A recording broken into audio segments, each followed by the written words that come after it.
শাহাদত বার্ষিক উদযাপিত হচ্ছে তারই ধারাবাহিকতায় বাংলাদেশ জাতীয়তাবাদী দল কাঞ্চনপুর ইউনিয়ন শাখার উদ্যোগে 5টি ইউনিয়নের 5টি স্পটে যে উদযাপিত হতে যাচ্ছে তারই একটি স্পট এটা। আমরা জানি যে আমরা আপনারা হাজার হাজার মানুষ নিয়ে প্রোগ্রাম করবেন, কিন্তু আমরা প্রত্যেক ইউনিয়নে যাচ্ছি। আমাদের সময়ের সংক্ষিপ্ততার কারণে আমরা এই স্বল্প পরিসরে অনুষ্ঠান উদ্বোধন করে চলে যাব। আজকে অনুষ্ঠানের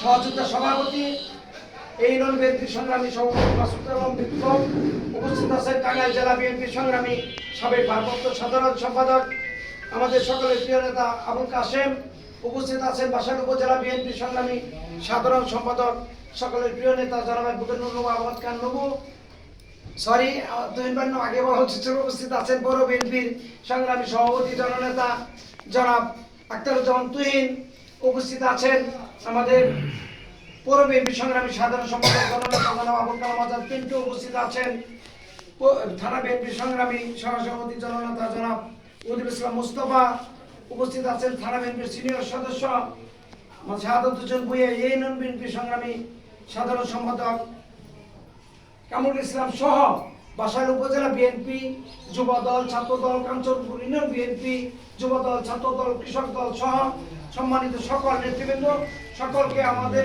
দল বাসাইল উপজেলা শাখা এবং আমাদের প্রিয় নেতা অ্যাডভোকেট আহমেদ আজম খান সাহেবের পক্ষ থেকে সালাম, শুভেচ্ছা, অভিনন্দন জানাই। অত্যন্ত সংক্ষিপ্ত আকারে আমি 2-4টি কথা উপস্থাপন করব। সম্মানিত উপস্থিতি, আপনারা জানেন আজকের দিনটি আমাদের জন্য, বাংলাদেশের জন্য একটি হৃদয় বিদারক ঘটনা ঘটেছিল এই দিনে 1981 সালে। সম্মানিত নেতৃবৃন্দ, বাংলাদেশ স্বাধীন হওয়ার পর শেখ মুজিবের নেতৃত্বে যখন বাংলাদেশ চলছিল, শাসন ব্যবস্থা চলছিল, সেই শাসন ব্যবস্থার একটি পর্যায়ে অত্যন্ত নির্মম ভাবে সেই শেখ মুজিব সহ সপরিবারে যখন নিহত হয়, ঠিক এমনি সময় বাংলাদেশের শাসন ব্যবস্থা কে গ্রহণ করবে? বাংলাদেশের অস্তিত্ব, বাংলাদেশের স্বাধীনতা, সার্বভৌমত্ব নিয়ে যখন প্রশ্ন উঠেছে বিপন্ন পথে, ঠিক এমনি সময় বাংলাদেশের স্বাধীনতা, সার্বভৌমত্ব রক্ষা করার জন্য বাংলার সিপাহ জনতার বিপ্লবের মধ্য দিয়ে শহীদ প্রেসিডেন্ট জিয়াউর রহমান সাহেবকে রাষ্ট্রীয় ক্ষমতায় অধিষ্ঠিত করা হয়। আপনারা সকলেই জানেন।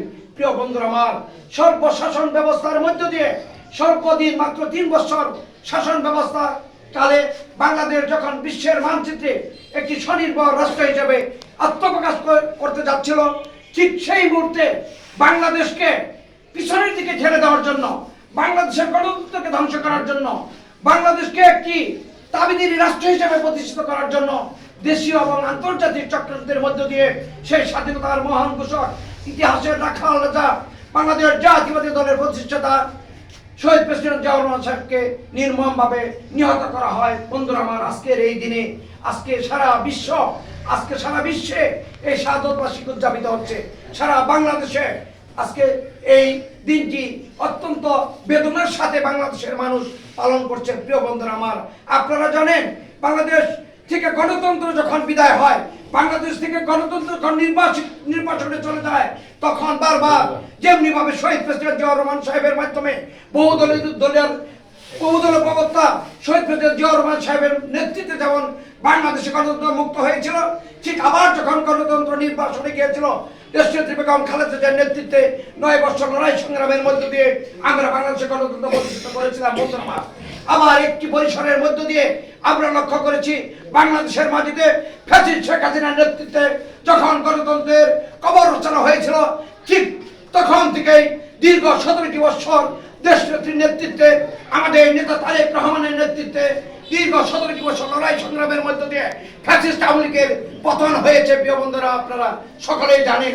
আমরা আশা করেছিলাম অনতিবিলম্বে অন্তর্বর্তীকালীন সরকারের প্রধান ডক্টর ইউনূস একটি নির্বাচনের ব্যবস্থা করবে, যেটা 17টি বছর মানুষ ভোট দিতে পারে নাই, মানুষের ইচ্ছা প্রতিফলন ঘটাতে পারে নাই। প্রিয় বন্ধুরা আমার, আজকে আমরা লক্ষ্য করছি সেই ডক্টর ইউনূসের নেতৃত্বে একটি কুচুরকি মহল তাকে ঘিরে বসে আছে। তাদের কারণে আবারও আমরা বিশ্বাস করি, আমরা সন্দেহ করছি যে প্রত্যাশা নিয়ে লড়াই সংগ্রাম করেছিলাম সেই প্রত্যাশা দ্বারা বাধা হয়ে দাঁড়িয়েছে।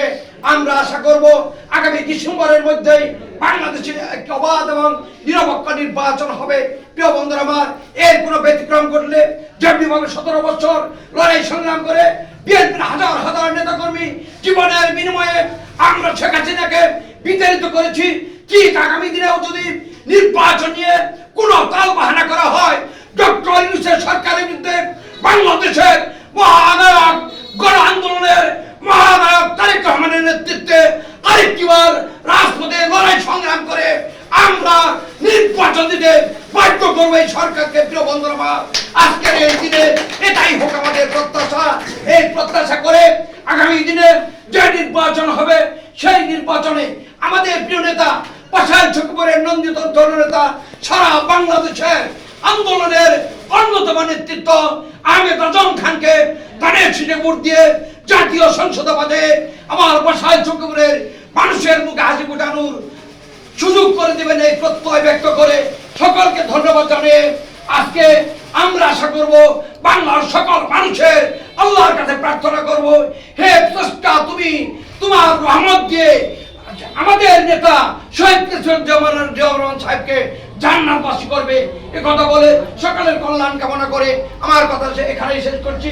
খুদা হাফেজ। বাংলাদেশ জিন্দাবাদ, শহীদ অমর হোক, দেশনেত্রী বেগম খালেদা জিয়া জিন্দাবাদ, তারেক রহমান জিন্দাবাদ, আমাদের প্রিয় নেতা আহমেদ আজম খান জিন্দাবাদ, আমার কাঞ্চনপুরের সকল